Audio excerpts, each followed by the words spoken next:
Hey guys, and welcome to another episode of Scrabble Guess the ELO, where as always we'll be looking at a couple of Scrabble games played between our two favorite rivals, Player 1 and Player 2, and based on their plays and their plays alone, trying to guess each of their ratings. Player 1, as always, is going to be first and has an opening bingo of Ladderad. Let's see if they find it. They do. An interesting decision, playing it for 68 instead of playing it for 70 with the D on the double letter score. I think this is the right call because playing it for 70 would put two vowels next to double letter scores, making it very easy for player 2 to score a lot of points. So a nice heads-up play by player 1. I like that. Player 2, do they have a bingo? Yeah, they do. There's Benosic through the A. It's a pretty tough find. Let's see if they come up with it. They do. Very nice play. So two bingos to start things off. And player 1, I don't think will be bingoing back. Almost waftures, but not quite. Pretty clunky with the FUW. It's tough to get rid of all of those. Maybe waif through the A and Benosic, at least shutting the F and the W, keeping ESTU. Doesn't seem horrible. Okay, they go with Fusi for 18. Yeah, I don't mind it. I mean, Stew versus Suet, probably pretty comparable as a leave. You do open the bottom, but you have an S and a T under the I, so it's, I think, a reasonable level of aggression. I'm okay with it. And now what does player 2 do with this Drek? BGUVZ. Wow, that's so bad. I mean, Zoa to the A in Benosic is so hard to stomach, keeping BGUV. But, like, where else do you get rid of stuff? Zebu through the E is terrible. It still keeps VG. It doesn't even score anything. Like, there's nowhere to play Vug. If you play Vugs, maybe just Vugs to the S in Benosic. It's only 12, though. I don't even know. I think I would just play Vugs here, unless I'm missing something. Vogue? It's one more point, but I kind of would prefer Vugs to at least keep one vowel, given you have the Z. I don't know, that's a really awkward turn. I mean, Vogue is not terrible, but I would probably go with Vugs personally. But, alright. Player 1 now, also with a lot of consonants. There really isn't anything under the I in Fusi. You don't want to burn the S. Maybe just Mig through the I in Benosic, keeping wefts? It's not great. I guess you could also just play Fem in the bottom left. Yeah, that's probably better. I mean, GSTW is not great, but it's a lot more points than Mig.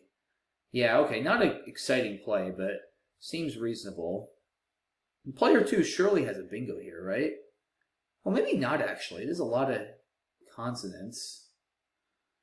I don't actually see a bingo, so you probably want to get rid of the Z so you can bingo next turn.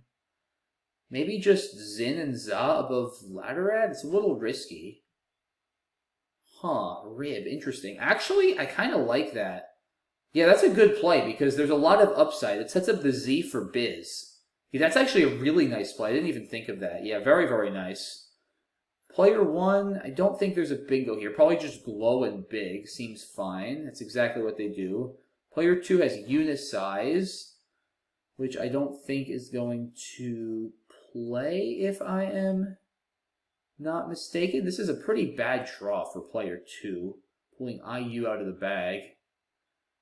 I don't see a whole lot here. Maybe just Zins and Ribs? Let's see what they do. Unisize, that's not a word, is it? No, I just confirmed that is not a word. But is player 1 going to let it go and triple without yelps? Wow! Amazing. What a play by player 1. I mean, I don't know if player 1 knew for sure that unicized is not a word, but absolutely 100% the correct play to let that go, even if you're absolutely certain it's not a word, because out yelps, which they find is 167 points. Wow. Really crazy stuff there. And let's see, this is going to be a pretty tall order now for player 2, down 137 points. Yeah, what do you even do now? Like waivers through the V and the S on the 4th row or something? This is not a good rack. I don't even know. A swim? Yeah, it's probably a little better. I mean, EIR is a better bingo leave than MI, and you definitely need to bingo ASAP. So it seems reasonable. Okay, player 1, not a great rack here. Probably, I don't even know, I guess just like T under a swim. No, I would play toe under the ELP and out yelps just to block some of those lines up there. Yep, and that's exactly what they do. I like it. Clunky stuff for player 2. Almost orreries, but you need an S, or ornery, but you need an N. Neither of them are available to work with. Yeah, this is a really bad time to get 3 hours. I mean, it's really a good time to get 3 hours, but when you're down this much, you need to bingo is an especially bad time. I don't even know what the heck you do here, guys, if you're player 2. This is just really bad. Like, what do they even do here? Oh, that's a great play, actually. I mean, it's risky, but you gotta take some chances. Yeah, player 2 is coming up with some really sharp plays this game. I mean, other than phoning with Unisize, like, player 2 has honestly been playing better than I probably would have so far. I did not see Ironer. I mean, granted, I'm not looking that hard here because I want to move along quickly, but still. Player 1, I would probably just play something through that eye. Trying looks fine. Burn through tiles. No reason to keep a good leave here, I don't think. It's not a great board for bingoing, and I'd rather score. Yeah, I mean, Trying is probably better, though, right? Because Tinter keeps 2 E's. Pool doesn't look that vowel heavy, or consonant heavy, rather. Yeah, I would just play Trying. I think that's a little bit of a mistake. But, okay, maybe they didn't want to give back a 7 line down the B column. Yeah, maybe that's it. Maybe they felt that Trying gives back a 7 line. Alright, I guess I could live with that. Glacier, Greysile, I don't think either of them play. Yeah, I guess this is a case in point, right? Because Greysile would have came down next to the T and Trying. So actually maybe a smart play by player 1 there. Interesting. Okay. Because, yeah, now I don't think player 2 can bingo. And I don't even know what they should do here. Gal? Sure. I mean, seems reasonable enough. Opens another line. Things are definitely starting to get desperate for player 2. Not a good rack for player 1. Probably maybe Eek above the W in Glow just to block a little bit down there. Axe for 32. Okay. I mean, E okay is not great. I would have probably gone with Eek personally, but fair enough.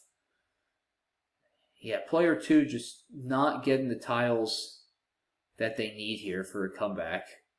Lyric doesn't get to the triple. Dicey under a swim. It's not great. Yeah, I think player 2 is pretty lost here. Oh, Vogary. I didn't... Wait, is that a word? Hold on. Vogary? I know roguery. I don't... Wait a second, guys. I don't think that's a word.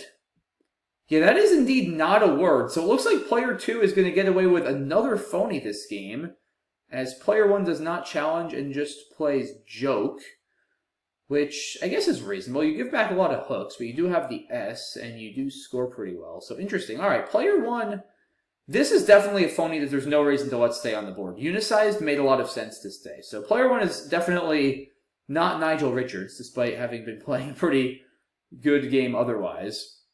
Yeah, I mean, player 2 is just lost here. Like, it's too late, I think. I don't even know what they do. Yeah, locale, sort of throwing in the towel, but seems reasonable. And yeah, let's play through the rest of this game fairly quickly. I don't think there's that much. I would just play Doniz or something above joke, making Dallin okay. Need is also fine. Yeah, I mean, I wouldn't worry too much about holding the S. I would just burn through more tiles personally, but that's okay too. And yeah, there's nothing for player 2 to do here.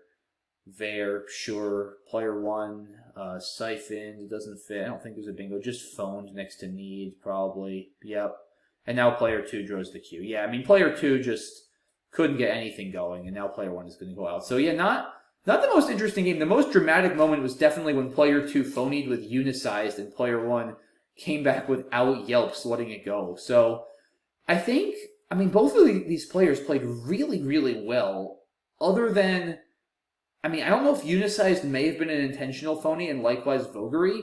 Definitely letting Vogary go was a clear word knowledge mistake by player 1. Honestly, other than that, like, both of these players played really well. I think this is some pretty high-level stuff.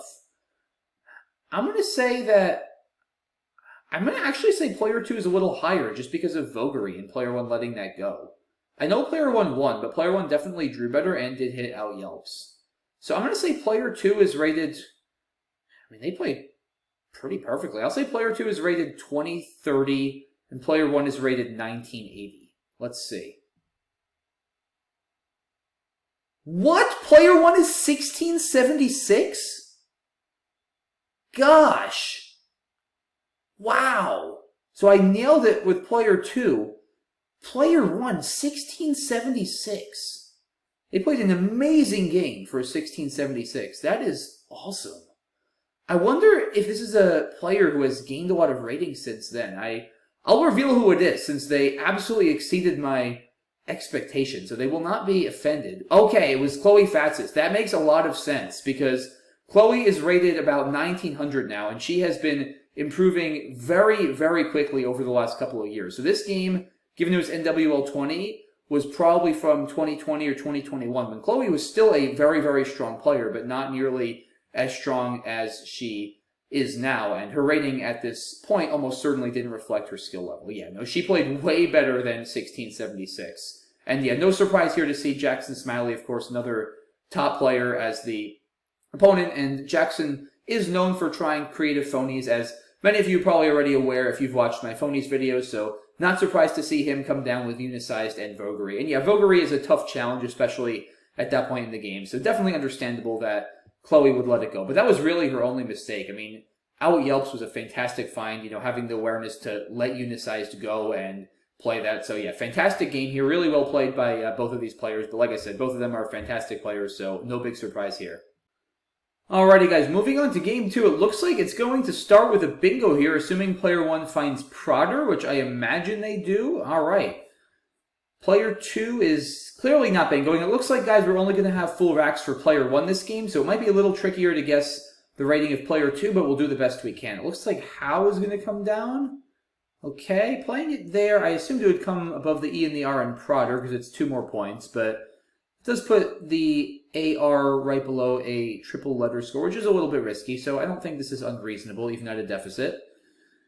Player 1, not a bad rack, a little bit consonant heavy. I don't think there is a bingo. Maybe something with Mo. Yam is not great, keeping 4 consonants. I don't mind Homie, actually. AGL on S has pretty good bingo potential if you can draw just 1 vowel. Yeah, I don't think Homie is bad at all. Let's see what they do. Gnarly. I would have gone with Homie, honestly. Like, yeah, it's a little consonant heavy, but, I mean, you draw an E and I, you are very, very likely bingoing, and it's early. If you can bingo again, you'll really be taking a stranglehold on this game. And, I mean, Gnarly's not a bad play, don't get me wrong, but, you know, you have the S-hook for Prodders, which is really strong. You have a strong leave. I would play Homie and try to go for another bingo. Like, Gnarly, to me, like, I know you're up, but it's just, I think it's unnecessarily defensive, if you ask me, this early on. Again, not a bad play, just not personally what I would do. Player 2, I guess, is going to play Bolt, okay. Player 1, no bingos. Rainsman doesn't quite work. So, what do you do here? See, I don't think just playing off an N is... I mean, you could play AN for 2. That does bingo a lot, honestly. It's not crazy. Yeah, honestly, as much as I hate doing that kind of thing, like, you bingo a lot with EIMNRS. I really don't think it's crazy, because there's just not a lot of other good options here. I mean, it's fine. Like, I'm not really worried about the N. ENRS is not a bad leave, obviously. But, again, I think player 1 is just... If you ask me, and again, this is not like a bad play or a mistake, but, like, even though you're up, I feel like you have such a strong leave and your opponent's playing 5 tiles. Like, you should expect that you have a better rack by far than your opponent. So it's a good time to be aggressive. So I would have been aggressive here and fished for 2, personally. But in any case, player 2 plays flag. And, alright, player 1 now. What do they do with this? 0 and go, maybe, next to gnarly. The ZRR combo is a bit tough to work with. Let's see what they do. Okay, yeah, 0 seems reasonable. Is player 2 going to play scene and flags? What a strange-looking play. I mean, they surely have another S, right? Maybe, like, well, if SE, they would have had essence. Maybe they had, like, SN? I have no idea. Very strange-looking play. I mean, I'm going to give them the benefit of the doubt and assume they had another S. If they don't have another S, that's an insane play. It has to be. But, alright, player 1 is obviously bingoing here. The question is with what? Anything from the N in Nim? There might not actually be anything. It's often deceptively hard to bingo from an N. How about through that Z? Zitherns? No, that does not fit. Might not actually be anything all that great. Huh, it feels like player 1 should be able to score more than like 70. But I really don't see anything great here at all. I mean, you could play with scenes, but that's kind of risky. Yeah, I don't know. What do they do? There's really not a whole lot.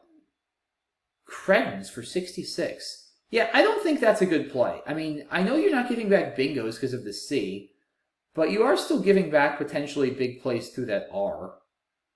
Like, I think there's just way safer ways to go about this. Like, you don't have to play down there. I mean, just play like through the E and 0 then or something, to me, is a little bit safer. I mean, there's a million things. I can play Ferniest, and it doesn't give back quite as much, I don't think. I mean, I guess you do still give back that triple, so maybe it's a wash. And Cretins does take out the scene, so like, alright, yeah, I guess I can kind of live with it. I mean, there's just not a lot of exciting options here, so alright, fine.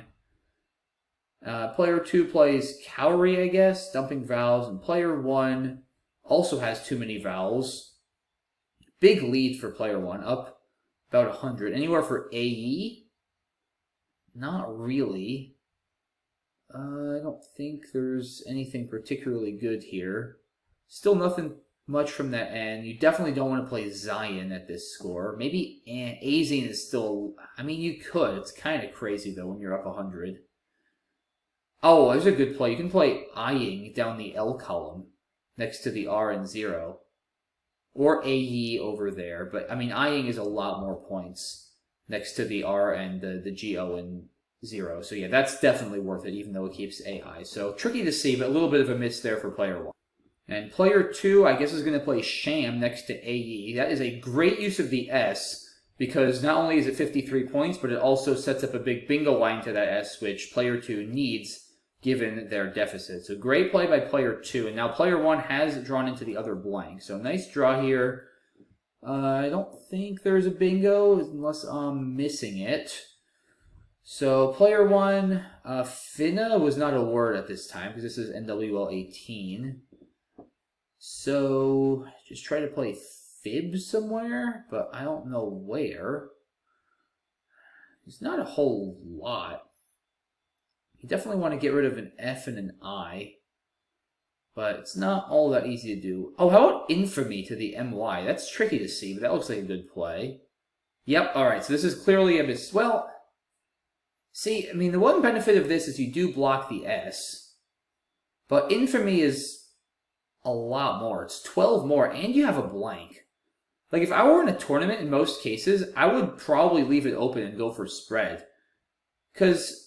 I mean, you can still lose after this. There's other bingo lines. Like, your opponent could still hit the N. There's the P and the R, the C and the A and Cowrie. Like, the game is not just over if you do this.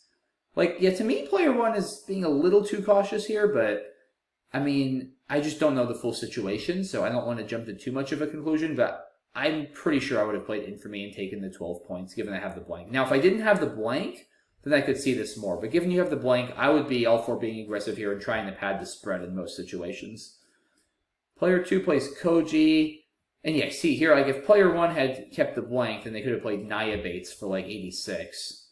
Now player 1 does still have Boniface through the C with a blank F, which is tricky to see. It's re-obtained from the R and Trotter, which is much easier to see. Let's see if player 1 finds either. Yeah, re-obtained. Boniface is clearly better because it also blocks the N on the left and doesn't give back as much scoring. But like I said, tricky find. Player 2, I mean, this game is pretty much over. I guess XI next to reobtain maybe keeps them kind of in the game. Yeah, and player 1 draws garbage. So maybe this isn't quite over yet, guys. Yeah, this is why Boniface would have been so nice, not to give plays like that back, and also then you wouldn't have to worry about the N. Because, yeah, now, I mean, you kind of want to block that. What do? Do you play Ed, keeping A-E-I-U-U? That's horrible. Oh, Nudie. That's totally the play. Yeah, that's got to be. Good play. Yep, absolutely the best play. gets rid of a bunch of vowels, scores a little bit, and blocks. And yeah, I mean, this is getting pretty dire now for player 2. You got the Q. You kind of have to just play QI here, I think, and get rid of it, as much as that kind of sucks. Oh, they challenged, I guess. Or maybe they traded. I'm not sure. Yeah, unfortunately, I don't know what player 2 did. I guess we'll see if they have the same rack again. But we haven't typically had full racks for player 2, so I'm going to assume they probably traded. But let's see. Yeah, well, they didn't challenge because now they have a different rack. So they probably traded and player 1 just put in a dummy rack. Okay, so let's just assume player 2 probably had like the Q and no vowels and traded, which is something you hate to do at this deficit, but it seems reasonable. So, all right, player 2, they play like 10th or something to set up a hook. All right. I mean, I like the effort. Doesn't look like giving the pull with 2 V's in the Q and saying it's going to work, but I respect the effort. Might as well. So yeah, player 1 now, you got to be a little careful here because there are 4 in the bag. You can see, guys, it's the white tiles on the bottom right. So E, G, I, O, O, Q, R, S, T, V, V. So, I mean, if like QVV is in the bag, you could run into issues with goiters if you draw QVV. So you do not want to empty the bag here if you're not blocking. I would play like through the second E in scenes, maybe read, making earn and TE. That should block everything. To me, there's no good reason to leave that open. So yeah, I think I like that. Let's see. That should work, but you know, you got to be careful, guys, because over tips is there in the pool. And if over tips comes down and you draw the Q and can't really play it, I mean, you might still be winning, but things are going to get dicey, potentially. Like, you don't want to allow that. I mean, again, the odds of your opponent having over tips are extremely small, but if they do, that's like 100. And if you draw QV, I think you're losing. Because you're only going to be up like 10. You're not going to be able to get rid of both your Q and your V. And if your opponent goes out with like another O, yeah, if they draw another O for Joe and on, they're winning easily. So, yeah, deep is a mistake here, guys. Again, the odds of this actually happening, over tips happening, and then your opponent drawing something they go out with is slim. But you got to be careful of these kind of things. You know, when you're in this situation, you really want to ice the game. And read definitely ices the game. I mean, there are no words with SD in the middle like that. Probably at all, really, that are 8 letters long. And certainly not in the unseen pool. So yeah, that should lock up the game for sure. So it doesn't look like it's going to cost player 1, but it almost did. I mean, player 2 should now if this is actually their rack, they should absolutely fish off a G and try to hit over tips and catch player 1 sleeping. I mean, that's absolutely the play. Like, play GI maybe for, whoops. Whoa, that was weird. The board just vibrated. Sorry, guys. I mean, yeah, just play like GI. I guess they still have COD, VA, and Cowrie, so maybe that doesn't really help you, but I mean, yeah, try to play something and catch your opponent sleeping. Definitely fish off the G. Yeah, no, not a good play. I mean, you might as well, because I think over tips could be enough if you hit it, right? Like, so actually, no, play Gox. Just leave the Q spot, because, and again, if your opponent sees over tips, they should be able to block. It's not even that easy to block, but they could just play, like, Trop or something. But, like, you play Gox for 11. I mean, you're down 100, but over tips is a lot. I mean, that's 98. So your opponent is really only up 2 if they let it over tips stay open. And how are they getting rid of QV? I mean, so if they play Cot for 12, then they're effectively up 14, but you're going to get 16 for LOURV. Yeah, they would lose by 2. And I mean, I don't think there's any way you can outrun them by keeping the Q. You can't score that much with Joe. There's nowhere else for them to play the Q, right, for more than 12. With LOQRTUV. Again, we're assuming you play Gox and you draw a V. I'm pretty sure they have to just, again, they should block over tips, but if they don't, if you catch them sleeping and they just play Cot for 12, then I believe, right, because once again, so Gox is 11, you're down 100, they play Cot for 12, they're up 112, over tips is 98 points, That cuts it to 14, but you're getting LORUV. That's 8 times 2 is 16. You're winning by 2, guys. So, yeah, player 2, again, against a theoretically optimal opponent, player 2 is lost. But you're playing a human who has clearly made some mistakes this game. You absolutely want to give them a chance to screw up, because they also play deep. They're probably figuring, my opponent's not going to bingo through a P. So, yeah, absolutely. With 2 Vs unseen, you 100% fish off the G here, try to draw a V, and let your opponent hopefully miss over tips and lose this game. So missed opportunity here for sure for player 2. Really interesting position, actually. Yeah, I mean, Grips just throws in the towel, obviously. Now player 1, yep, caught. That was the only spot. And if player 1, like I said, had played caught before, they would have lost by 2 if player 2 had played this correctly and tried Gox. And now it doesn't really matter. Player 2 just plays foe. Player 1 cruises to a victory in the endgame, 389 to 336. So, okay. A lot to unpack here, guys. I mean, it's tough to say with player 2 entirely because we didn't have their racks for most of the game. Now, that one last play was kind of telling, though, that, I mean, it's very tough to come up with that over tips idea, but I feel like most top players would have seen that, and with the 2 Vs unseen, you know, at least gave that a shot and given their opponent a chance to mess up. So that was kind of telling. Player 1, definitely, they made a couple plays early on. I thought they should have been a little more aggressive about trying to bingo. AE was definitely a mistake. That should have been eyeing.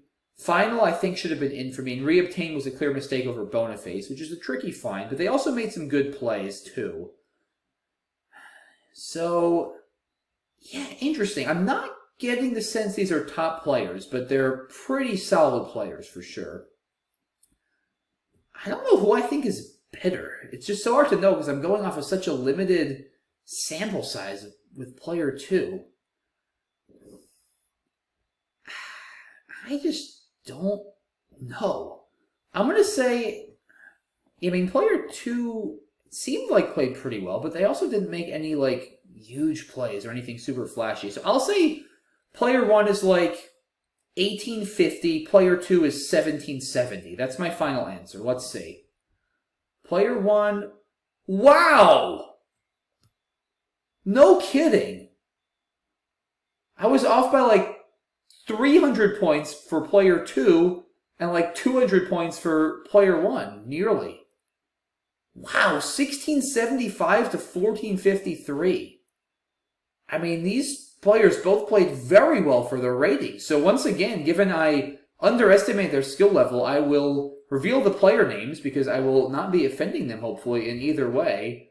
And let's see. Okay, yeah, so Jonathan Lind was rated 1675. Jonathan, kind of like Chloe before, has improved considerably since he was rated 1675. I believe Jonathan is now an 1800 plus rated player, which makes a lot of sense. He's certainly improved a lot, both his word knowledge and his strategy over the recent years. I've played Jonathan a couple of times, and he is definitely much higher skilled than 1675. So that makes a lot of sense that he was 1675 at the time of this game, but certainly played at a higher skill level. And as for his opponent, JD, I'm admittedly a little bit less familiar with him as a player, but it seemed like he played a very solid game here and gave Jonathan a pretty good fight, so props to him as well. That's going to wrap it up for this episode, guys. Really hope you enjoyed it. Let me know what you think of Guess the ELO in general. Do you like these? Do you want to see more of them? Always appreciate all your feedback. So thanks as always for watching, guys. Appreciate all the support, and I will see you all soon for the next one. Bye-bye.